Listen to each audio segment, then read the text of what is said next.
phone call between President-elect Trump and Russian President Vladimir Putin. Both men agreeing that relations between the two countries are, they say, unsatisfactory, and they vow to improve them.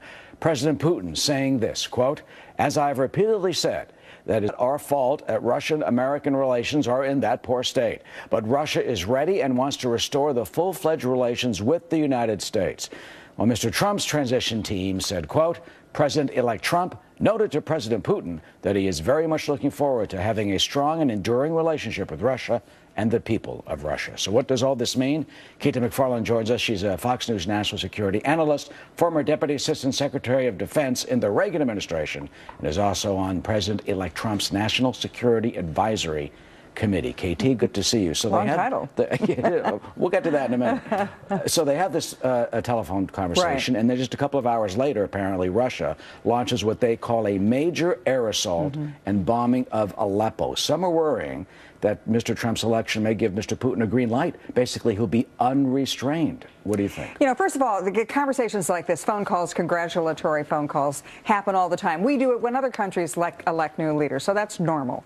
Number two, there's only one president at a time in the United States, and so Donald Trump, even though he has just won by an extraordinary earthquake and an overwhelming landslide, and now is the most powerful political figure in the world. Well, landslide in the Electoral College. Well, no, but he now has both houses of Congress, and he went to war against the mainstream media, the Republican and Democratic establishments, the two political machines, the Bush and the Obama and the Clinton political machines, which has dominated American politics for a generation. He wanted to, the think tanks, the establishment, the cartels, the lobbyists, the donor class, and he beat them all. Some of the concern is, and the worries of American intelligence, saying that Russia influenced this election to try and get him elected. Well, nobody's really proved that. And in my conversations with intelligence officials and former intelligence officials, it often takes, you don't know it in real time, who's been doing what hacking and how they've done it. Often that takes as many as 200 days, for example, is the average when corporations find out. But there has been a concern because he praised Putin during the election. No, but here's the thing. And all this, how will that, especially the Balkan states?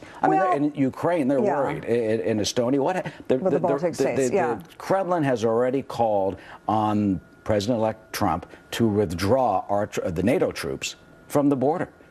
Well, President-elect Trump doesn't make any decisions on that until he's President Trump, for number one.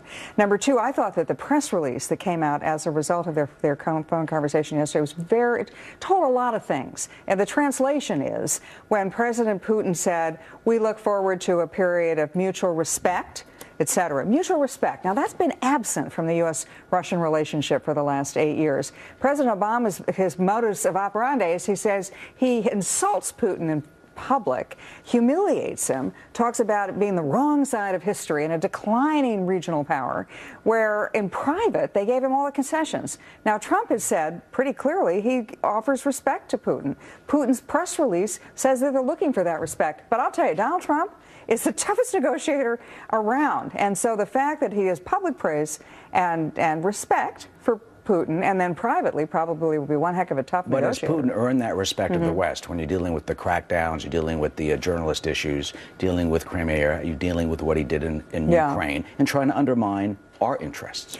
Here's the thing. We won World War II and we won the Cold War. And in doing that, we sometimes had to hold our nose and deal with allies that we didn't agree with on everything. And we worked for a common goal. Right now, the Russians have a common threat from radical Islam. I mean, Chechnya was the first place that radical Islam sort of reared its ugly head. There was a dirty bomb. It never went off, but that was the first one that was ever used, was in Moscow. So we have a common enemy. And Donald Trump has said on many occasions in his speeches and on the campaign trail, wouldn't it be good if we could work together to defeat radical Islam, and particularly against ISIS? All right, we'll see what happens. By the way, quickly, you're on the advisory committee. What do you do? Well, I briefed candidate Donald Trump when he was running, and I've got to tell you, I was in the room with him. He was very respectful. I was the only woman in the room. He listened to my advice, took my advice, and I found him and his instincts, his ability to get right to the main point. Forget about all the fluff, and he just gets right to the main point.